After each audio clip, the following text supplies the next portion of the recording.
Hi friends, ಹಬ್ಬಕ್ಕೆ ಪಟಾಪಟ್ ಅಂತ ಒಂದು ಟೇಸ್ಟಿಯಾಗಿರುವಂಥ ಬೇಳೆ ಒಬ್ಬಟ್ಟು ಮಾಡೋಣ.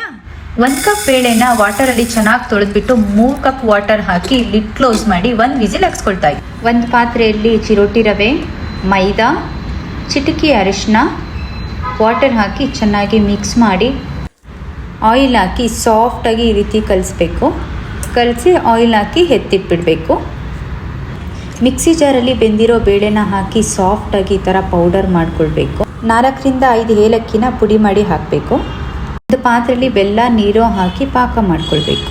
ಆ ಪಾಕನ ರುಬ್ಬಿರೋ ಪೌಡರ್ ಜೊತೆಗೆ ಹಾಕಿ ಮಿಕ್ಸ್ ಮಾಡಿ ಹೂರಣ ರೆಡಿ ಮಾಡ್ಕೊಳ್ಬೇಕು.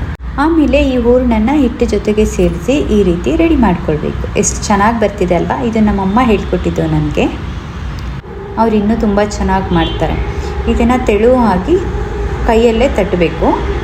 ನಂತರ ಕಾಯ್ದಿರೋ ತವಾ ಮೇಲೆ ಹಾಕಿಬಿಟ್ಟು 2 ಕಡೆ ತುಪ್ಪ ಹಾಕಿ ಬೇಯಿಸಿದ್ರೆ ರುಚಿಯಾಗಿರೋ ಬಿಸಿ ಬಿಸಿ ಹೋಳಿಗೆ ರೆಡಿ ಆಗುತ್ತೆ. ನೀವು ಮಾಡ್ತೀರಲ್ಲ?